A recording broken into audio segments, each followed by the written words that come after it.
Yes, Tim, we have just heard from Nuno and Benik Afobe. Now, I reckon I've been doing this gig for about 15 years and I've never, ever witnessed a better player interview than that.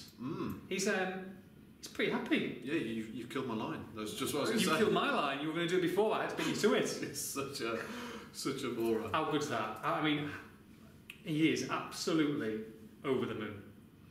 He is. He was always one of the most articulate players to speak to. But today you got that, but you got the insight into what's been heaven and hell for the last week for him personally. Willie won't he come to Wolves, and just his emotions, raw emotions, at being back, and the love he's got for this club, and just what it means for him to be here. And what he's been through when he left the club and when he's been in Bournemouth for 2 years and the frustration there.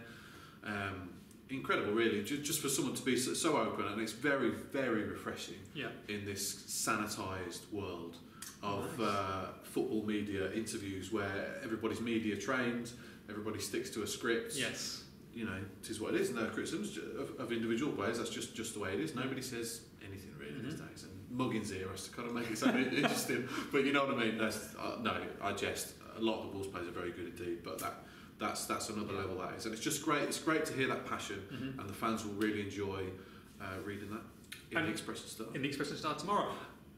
I mean, and next week. And next week, I did go on a bit. Went over 20 minutes, so it's just absolutely brilliant. He did say though it was on, it was off, it was on, it was off. I mean, it wasn't just us. He didn't know where he was going to be at 10:15 on Wednesday. You definitely didn't know. It's 15 years in this gig, by the way. Where's that come from? Well, I've been journalism. Nickelodeon. Yes. Journalism, he calls it.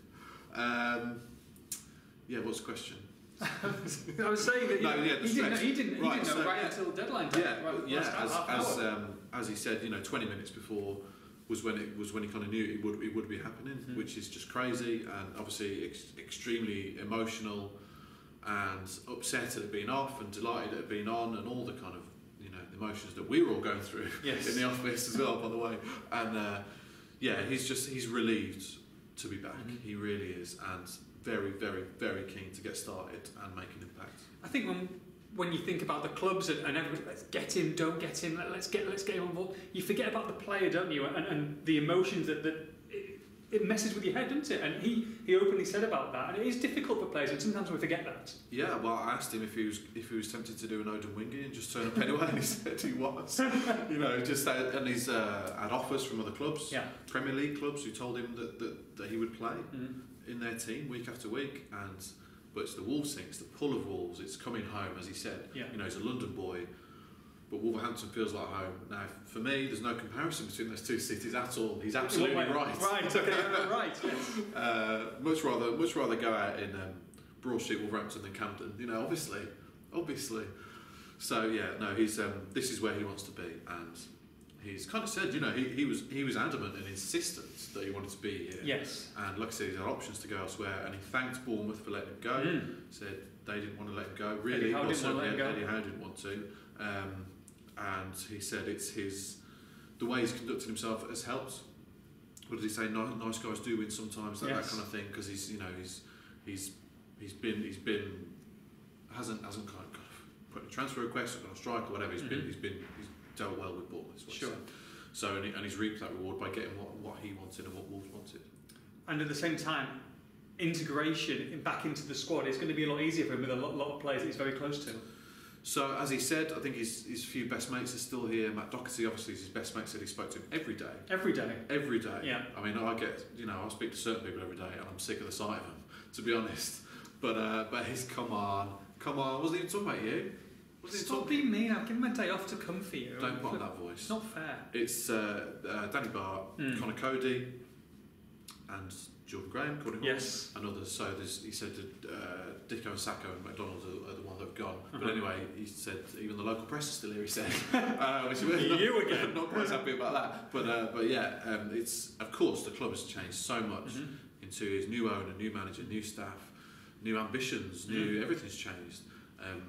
But he's changed as well. As he said, he thinks he's grown up. More mature. Grown up in a couple of years. Quicker. And said he's all right.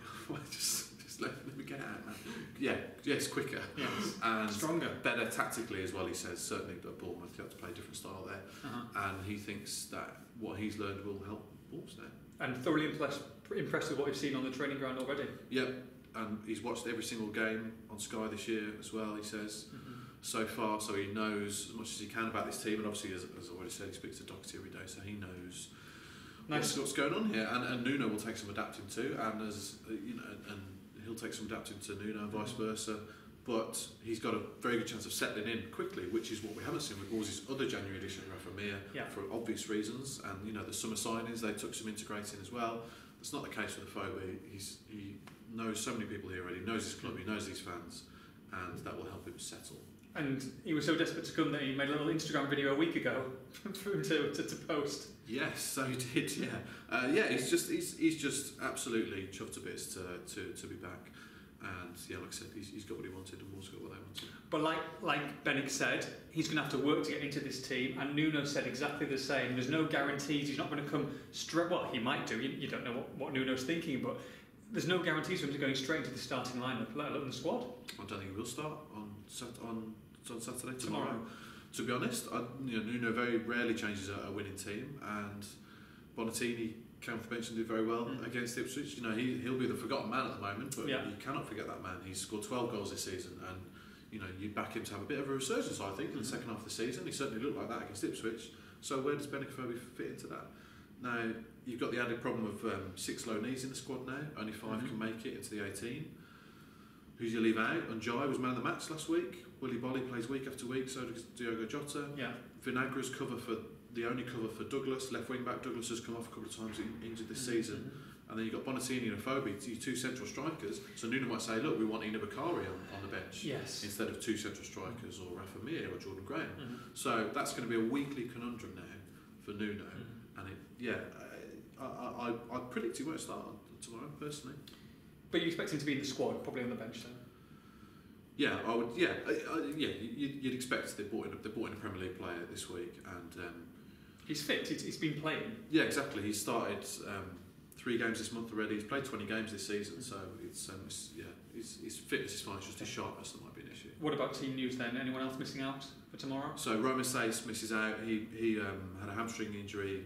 He missed the Ipswich win last week, so he'll miss out. But Nuno says they've got a couple of problems, so it didn't go into any other details. So who are we thinking will miss out on the squad then out of the loanees? Ruben Vinagre probably? Tough. Very tough one. Vinagre has missed out on a couple of squads this season, and he's the one that's made the fewest first team appearances, and he's the least senior. He's still a teenager, so he'd probably be the one, probably. And I mean, they played really well at Ipswich last week. Sheff United are going to be a difficult game. Yeah, so they've had a massive dip since Wolves last played them. It was a top 2 clash when Sheffield United beat them in September.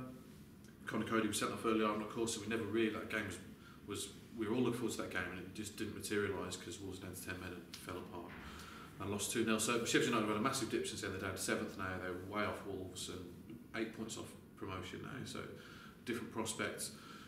But with 3 ex-Wolves players for a start, I've got to say that Liam Clark scored both goals in the reverse fixture. He'll play.